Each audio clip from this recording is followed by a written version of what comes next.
Assalamualaikum warahmatullahi wabarakatuh. Ibadallah, hamba Allah yang Allah muliakan.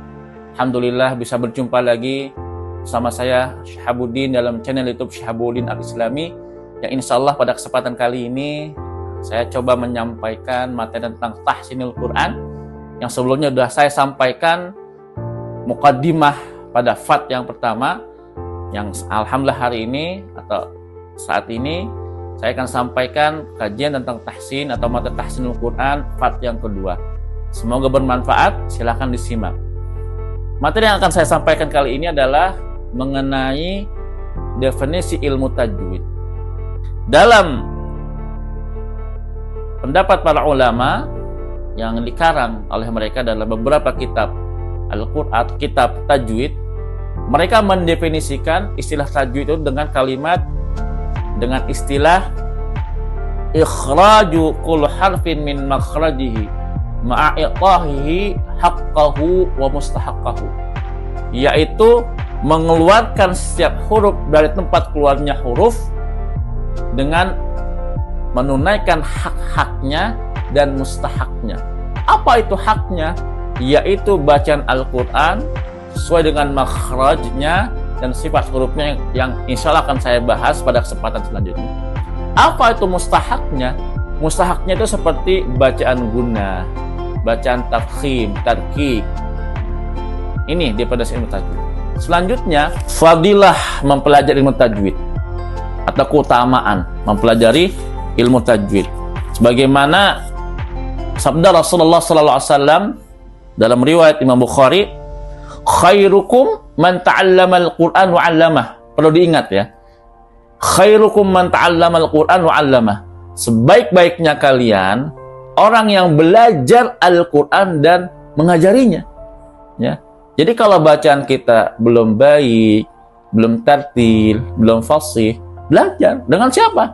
Dengan guru yang berkompeten, kalau bisa, kalau perlu guru yang mempunyai sanad yang menyambung sampai Rasulullah SAW, yang kita punya sandaran dalam belajar Al-Quran.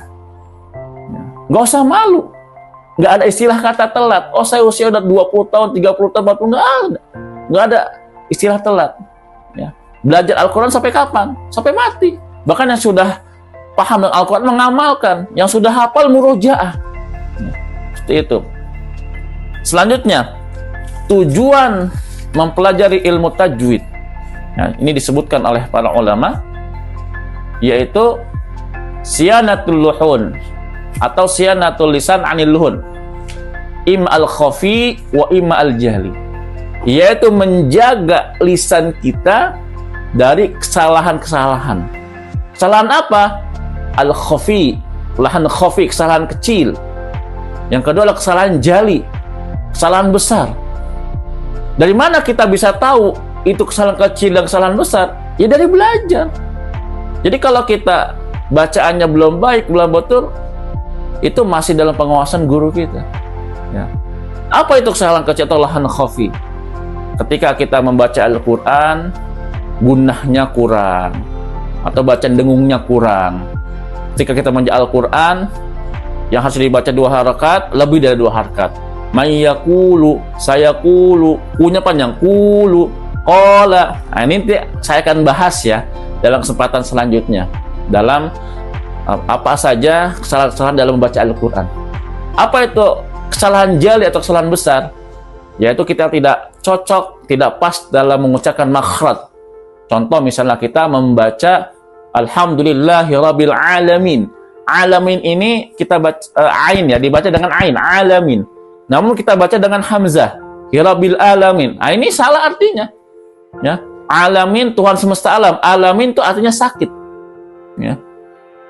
Ada lagi ketika bacaan yang harus dibaca panjang jadi pendek. Contoh misalnya qala itu bacaan mat tobi, kita baca qala. Hila. Kulu. Nah, itu kulu, pendek itu. Nah, ini bisa merubah arti. Nah, kesalahan khafi kalau kita lakukan dan kita tidak mengulangi kembali, hukumnya makruh. Nah, kalau kesalahan jali dan itu tahu kita ada kesalahan, tidak mengulangi lagi, maka hukumnya haram. Hati-hati para jamaah semua, para penonton semua. Makanya pentingnya kita belajar Al-Quran, Ya, kepada guru-guru kita, jangan pernah bosan untuk belajar Al-Quran, karena Al-Quran ini akan memberikan syafaat pada yaumul qiyamah nanti. Iqra'ul Quran fa innahu ya'ti syafi'an yaumul qiyamah li ashabi. Bacalah Al-Quran, karena nanti Al-Quran akan memberikan kita syafaat, pembela bagi para pembacanya. Bukan hanya di akhirat, di dunia pun Allah akan membela, Al-Quran akan membela kita. Demikian untuk materi yang kedua ini tentang definisi ilmu tajwid, pentingnya kita belajar Al-Quran supaya kita mengetahui bacaan yang benar ataupun bacaan yang salah. Terus pantengi channel YouTube saya, jangan lupa like, share, subscribe, dan komen. Yang benar datang dari Allah Subhanahu wa taala, yang salah saya pribadi Al-Fakir. Aqulu qouli hadza, wassalamu alaikum warahmatullahi wabarakatuh.